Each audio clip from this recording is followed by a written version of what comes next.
अस्सलाम वालेकुम। उम्मीद है सब लोग खैरियत से होंगे। किचन की बहुत अहम ज़रूरत तवा। इस पर रोटियां पकती हैं तो पराठे बनते हैं। क्या होता है, ये चिकना हो जाता है, इस पर चटाक से पड़ जाते हैं। और ख़ासतौर पर जब नॉन स्टिक का तवा यूज़ किया जाता है उसको आप मांज भी नहीं सकते, ज़्यादा रगड़ भी नहीं सकते।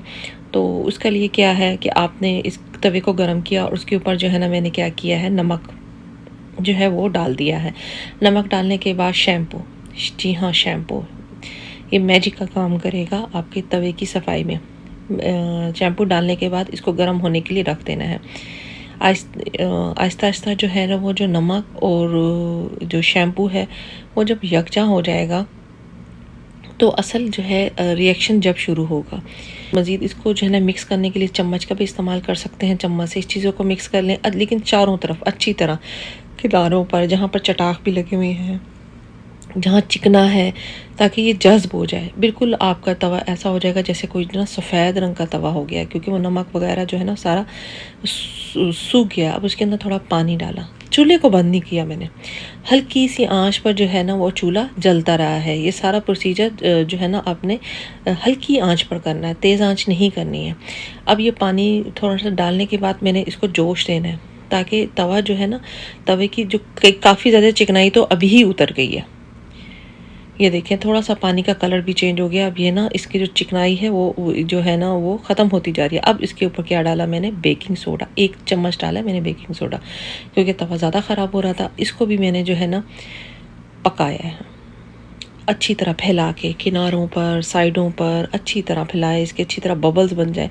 वो ये जो बेकिंग सोडा है, ये जो है इसका जो है ना चिकनाई जो है ना वो हटाएगा।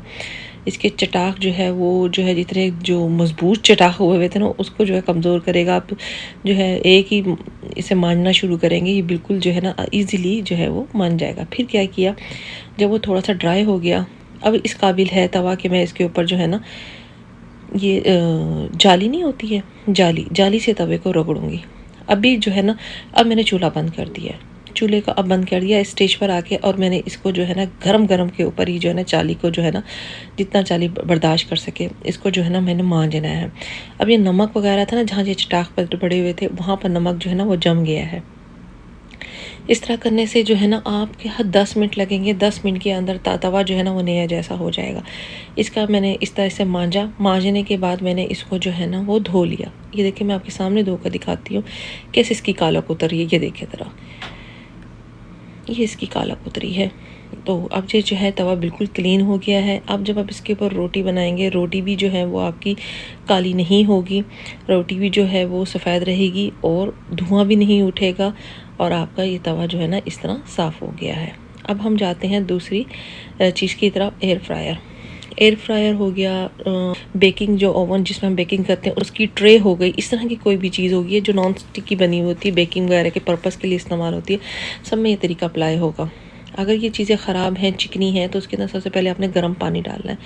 गर्म पानी डाला और बेकिंग सोडा इसके अंदर डालना है। बेकिंग सोडा बहुत ज़्यादा फ़ायदेमंद है, घर में लाजमी रखा करें, लेकिन ओरिजिनल होना चाहिए, क्योंकि ज़्यादा देर जब खुला पड़ा रह जाता है ना, बेकिंग सोडा हवा लग जाती है। 1 महीने बाद जो बेकिंग सोडा होता है वो अपना काम जो है वो इतना एक्टिव तरीके से नहीं करता जितना जो है वो आपने सील के अंदर अगर बेकिंग सोडा रखा हुआ है तो जितना अच्छा वो काम करेगा। इसलिए जो इसको खुला मत रखा करें बेकिंग सोडे को। अच्छा खैर, बेकिंग सोडा डाला मैंने, इसका डिश वॉश भी डाल दिया और थोड़ी देर के लिए मैं इसको रख दूँगी ताकि ये नरम हो जाए। इस प्रोसीजर को भी तकरीबन 6-7 मिनट लगेंगे।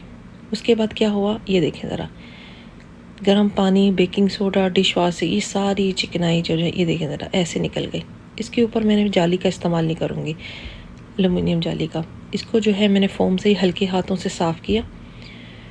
ये देखें ज़रा, पानी डाला और इसकी चिकनाई जो है वो सारी उतर गई है। इस तरह करके मैं इसके जो है ना दोनों हिस्सों को जो है ना वो साफ़ कर लूँगी। इस तरीके से आप सैंडविच मेकर भी साफ़ कर सकते हैं, लेकिन सैंडविच मेकर को क्योंकि उसका अलहदा वो नहीं होता, प्रोसीजर नहीं होता, उसको वहीं पर हल्का पानी डाल के स्पंज से साफ़ कर लिया करें बेकिंग सोडा डालने के बाद। ये बिल्कुल क्लीन हो चुका है। अब मैं इसको साफ़ करके रखूँगी ताकि इसमें जंग ना लगे। इसका पानी ड्राई करके फिर मैं इसके रखूँगी। अगर मैं साफ़ नहीं करूँगी तो इसे खुला छोड़ूँगी, लेकिन मैंने इसको साफ़ किया और इसको रख दिया।